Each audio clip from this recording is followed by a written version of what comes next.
Aliás, a Paola vai fazer a leitura, né?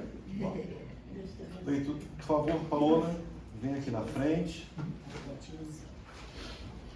Enquanto isso, os amados, abra sua Bíblia lá em Romanos 14, do versículo 1 a 4. Mas antes, já deixo marcadinho e vamos ler agora 1 Coríntios, de 8 a 6 a 13, que é uma palavra muito importante. Amém. Vamos, igreja. Calma. Sim, não, calma. Vamos ter calma, porque essa palavra é muito importante. Amém? Amém. Todavia, para nós há um só Deus, o Pai, de quem são todas as coisas e para quem existimos. E só um Senhor, Jesus Cristo, pelo qual são todas as coisas e nós também por Ele. Entretanto, não há esse conhecimento em todos, porque alguns, por efeito da familiaridade, até agora como ídolo, ainda comem dessas coisas como a ele sacrificadas. E a consciência destes, por ser fraca, vem a contaminar-se. Não é a comida que nos recomendará a Deus, pois nada perderemos se não comermos, e nada ganharemos se comermos. Vejo, porém, que esta vossa liberdade não venha de algum modo a ser tropeço para os fracos. Porque se alguém te vir a ti, quem és dotado de saber, à mesa, em templo de ídolo, não será a consciência do que é fraco induzida a participar de comidas sacrificadas a ídolos? E assim, por causa do teu saber, perece o irmão fraco, pelo qual Cristo morreu. E deste modo, pecando contra os irmãos, golpeando-lhes a consciência fraca, é contra Cristo que pecais. E por isso, se a comida serve de escândalo a meu irmão, nunca mais comerei carne, para que não venha a escandalizá-lo. Amém. Amém. Romanos 14, de 1 a 4.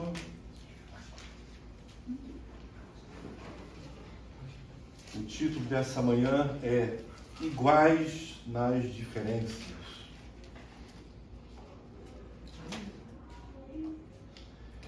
Amados, para a gente, vamos estar lendo esse texto.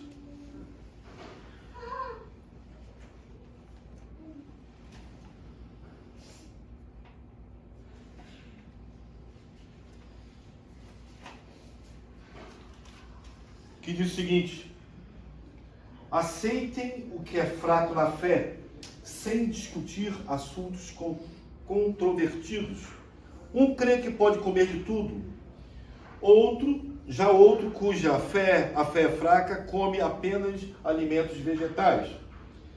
Aquele que come de tudo não deve desprezar o que não come, e aquele que não come de tudo não deve condenar aquele que come, pois Deus os aceitou. Quem é você para julgar o servo alheio? É para o seu Senhor que ele está de pé ou cai? E ficará de pé, pois o Senhor é capaz de sustentar. Mais uma vez, vamos estar orando. Pai eterno, colocamos diante de Ti a mensagem dessa manhã, Pai. Que nós possamos sair daqui edificados, Senhor, convencidos da Tua palavra, Pai. Em o nome de Jesus. Amém. Amém. Eu tive a liberdade de trazer essa Bíblia, que ela é, na verdade, parafraseada, como já falei, ela serve apenas para que você tenha uma referência, mas não serve para você usar na igreja, porque ela é diferente. Mas eu achei muito interessante a maneira que essa tradução ela coloca sobre esse texto, que ele diz o seguinte: recebam de braços abertos irmãos que não veem as coisas como vocês. Não os atropelem toda vez que eles fizerem ou falarem algo com o qual vocês não concordam. Mesmo quando parecer que eles são fortes na opinião, mas fracos na fé, trate-os com gentileza.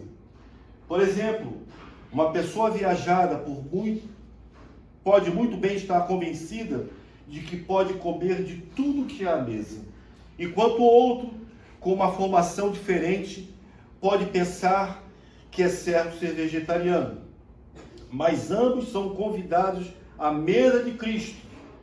Não seria desagradável se um começasse a criticar o que o outro comeu ou deixou de comer?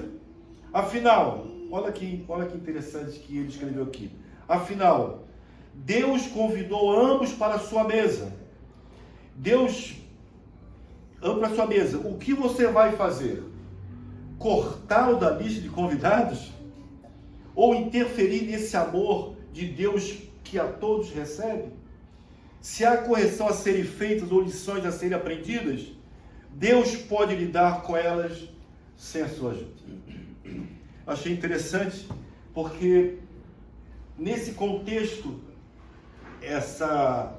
desse versículo, nós estamos falando da igreja em Roma, que ela era composta por dois grupos principais: os crentes judeus, que creram em Cristo vindo do judaísmo, e os crentes gentios, aqueles que vieram para Cristo a partir de uma origem pagã, não judaica. Os crentes judeus ainda eram fortemente influenciados pela origem judaica. Eles foram criados na obediência ao livro da lei, como a gente tem visto esse tempo todo Paulo falando no livro de Romanos, sempre comparando, sempre apontando a graça. Então eles foram criados na obediência ao livro da lei, com todas as proibições de comer determinadas comidas e observar determinados dias. Enquanto os gentios, por outro lado, não tinham essa origem. Então, nós aqui nessa igreja de Roma, tem dois tipos de crentes, e essa igreja ela é relativamente nova. Eles não tinham acesso à palavra como nós temos hoje. Então, Paulo, ele manda essa carta para que orientasse, para que eles compreendessem o que é certo, o que é errado. Entendemos que lá em Romanos 2,14, quando Paulo fala sobre os gentios, ele escreve assim, ó, do 2 de 14 a 15, né? Mas não precisa abrir que eu leio aqui.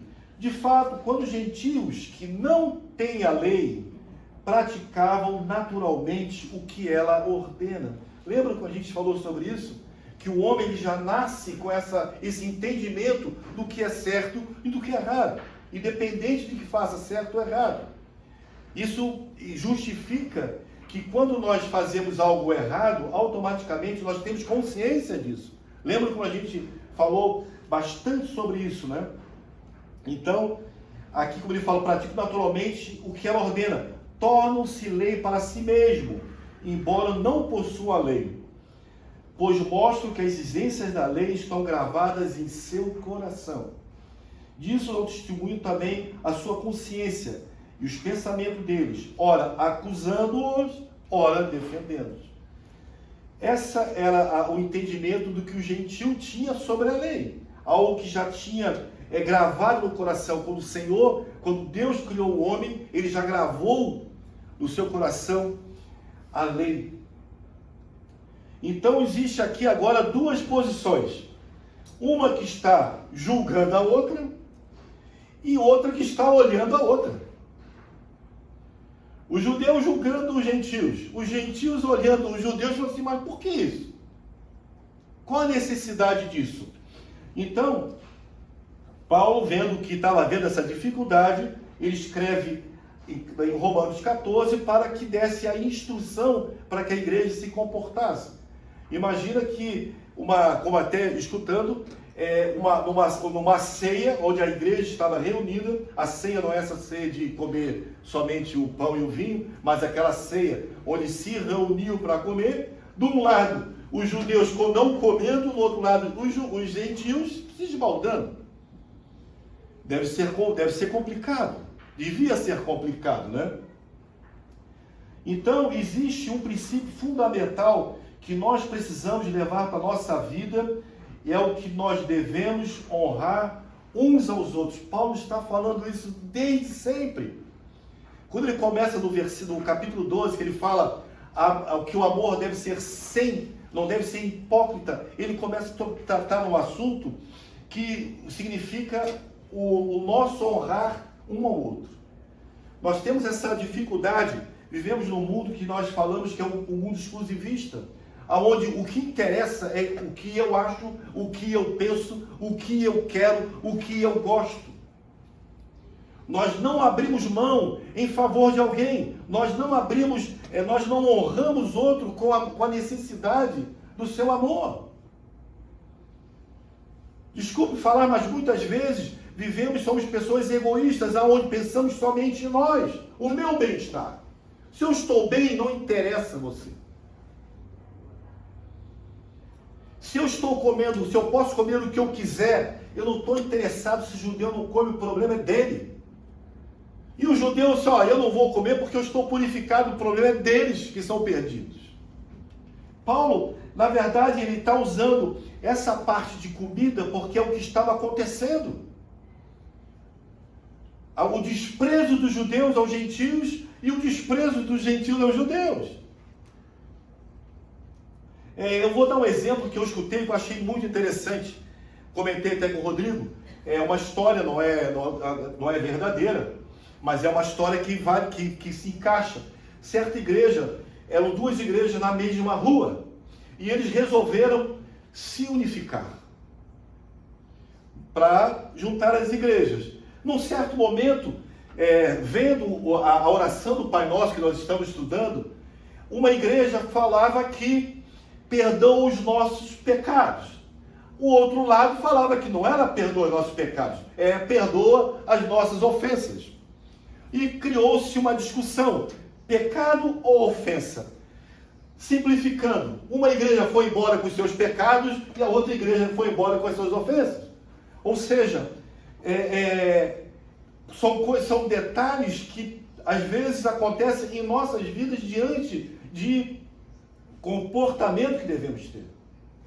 Então, Paulo está escrevendo para uma igreja que dois grupos de pessoas estão em desavença um com o outro. Eles têm diferentes pontos de vista sobre algumas questões. O que Paulo diz é que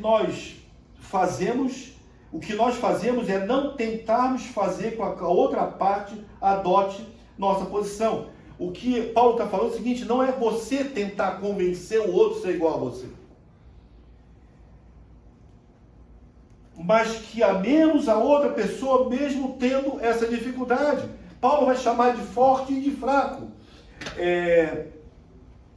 Ele está falando que chamar de fraco ou forte não está dizendo que uma pessoa tem uma fé maior ou fé menor. Ele está dizendo que algumas pessoas, mesmo tendo fé, ainda são fracos diante da sua liberdade. A graça de Jesus, ele tornou a lei, não que a gente fala que a lei tem o seu peso, ela aponta a nossa vida. Ela é o norte da nossa vida. Mas Jesus, ele veio com a sua graça, não anulando a lei, mas cumprindo-a. Então, Paulo, ele quando fala que nós devemos amar as pessoas independente de como elas pensam, nós vimos no capítulo 13, no versículo 8, que só existe uma área na nossa vida que nós devemos ser devedores. Lembram disso? Ele fala, não devejo nada a ninguém, a não ser o amor. Nós temos uma dívida impagável, que é o amor. Ela não se paga. Nós sempre seremos devedores desse amor. Nós sempre seremos devedores dessa dívida. Nós estudamos agora, passamos estudando sobre a difícil arte do perdão bíblico. Quem pôde entender, quem pôde participar, pôde compreender verdadeiramente que nós vivemos de uma maneira diferente da maneira do mundo. O mundo ama quem ele acha que pode ser amado.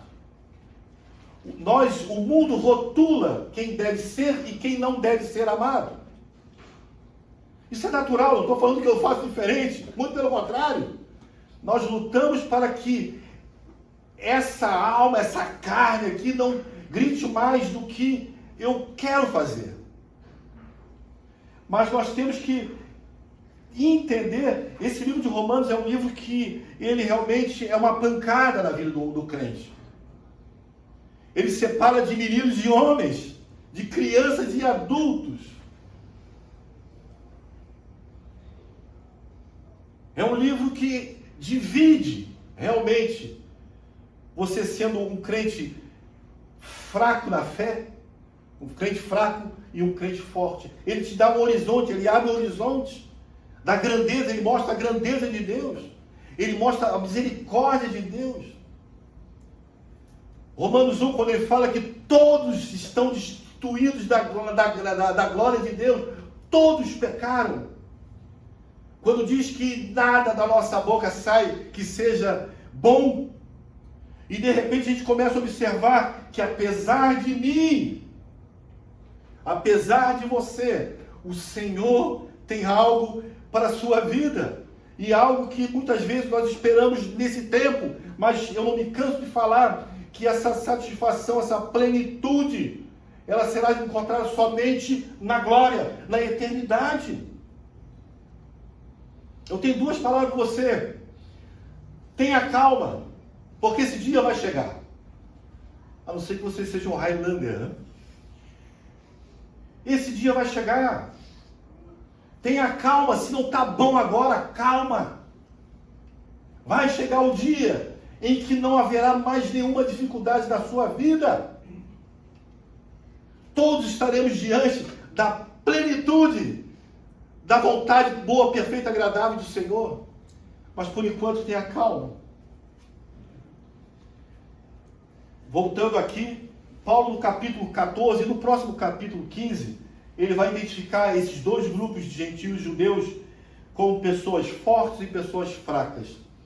Ele chama de forte e fraco em relação ao uso de que eles fazem da fé. Isso não significa que um tenha mais fé do que o outro. Ele não quer dizer isso. Nem mesmo deseja enfatizar que um esteja certo e o outro está errado.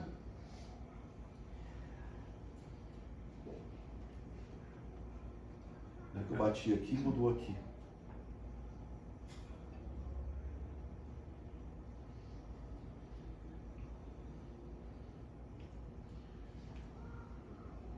Então, quer dizer, ele não quer dizer, isso não significa que tenha fé mais do que o outro. Ele não quer dizer isso, nem mesmo deseja enfatizar que um esteja certo e o outro esteja errado. Isto é muito importante.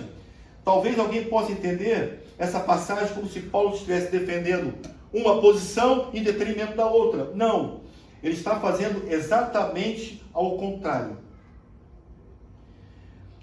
O que ele faz é dizer que há dois grupos de crentes na igreja de Roma. Um grupo é o fraco.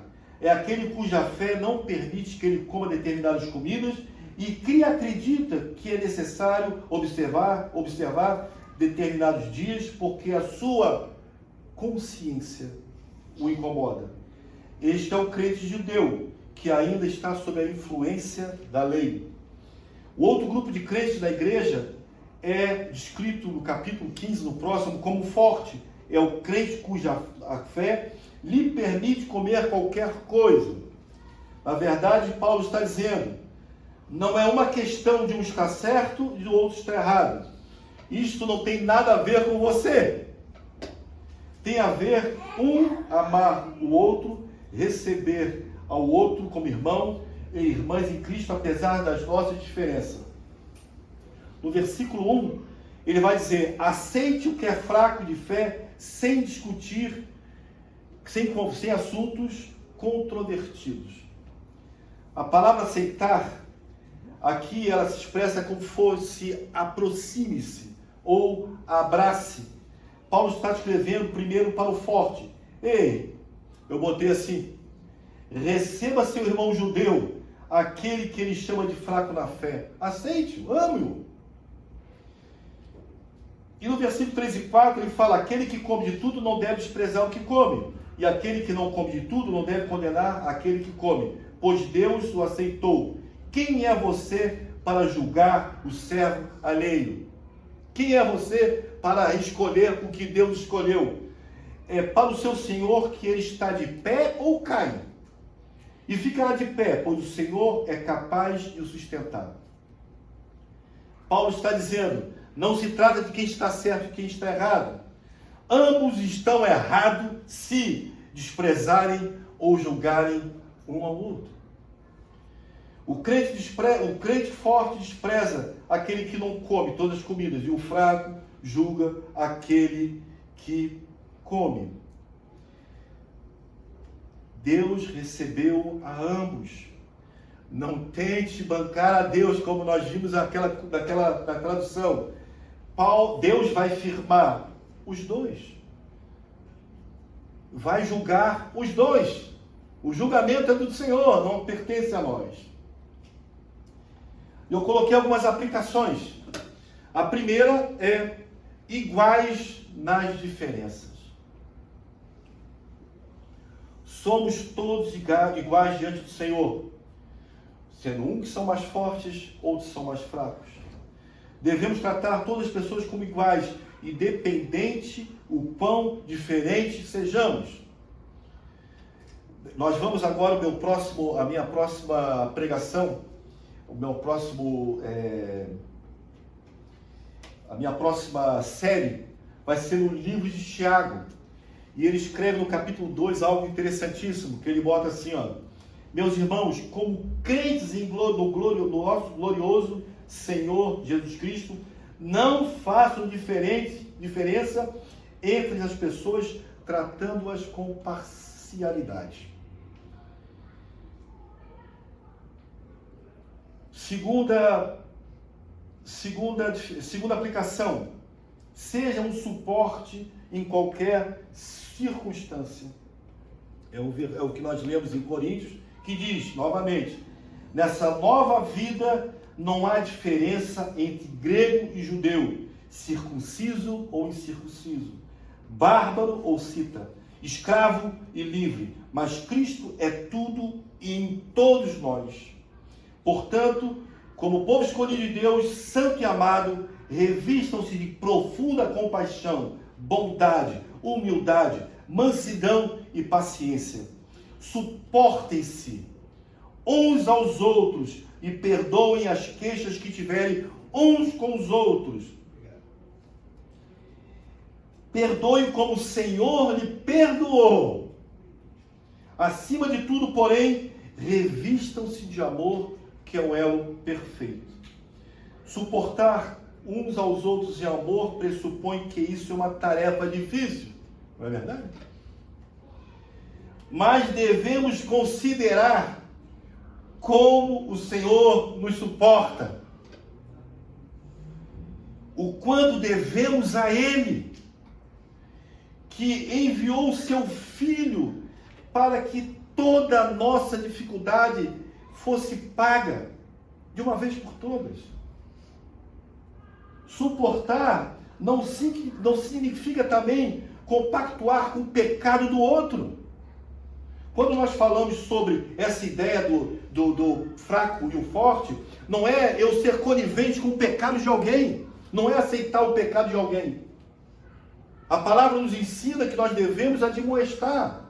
E ainda mais, diz, se você admoesta, cuidado para que não faça igual. O nosso papel, o papel de amar o próximo, é você saber falar o que precisa na hora certa. Então,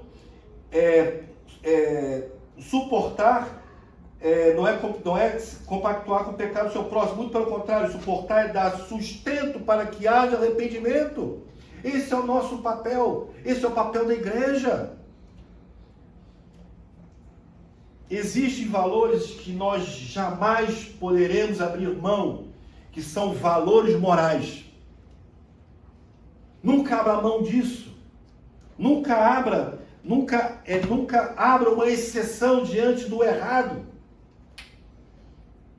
Você pode continuar amando e na verdade, o nosso amor revela o quanto nos preocupamos, o quanto nós estamos correndo atrás. Agora já falo para o Rodrigo, Rodrigo, agora você, ordenado pastor da igreja, essa responsabilidade agora também é sua. Diante da dificuldade, diante de correr atrás, com amor, para que haja arrependimento. Mas não é somente papel do Rodrigo e nem minha, é papel da igreja. Quem ama, ensina. Quem ama, ensina. Vamos deixar de bobagens, muitas vezes, de um crente que está começando, como o próprio Rodrigo leu agora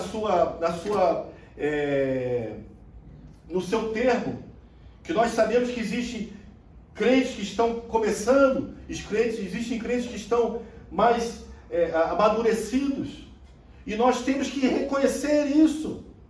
Nós temos que ter essa sensibilidade de reconhecer quem precisa mais e quem já sabe. Amados, que realmente o Espírito Santo nos possa dar o entendimento que devemos estar retos diante do Senhor.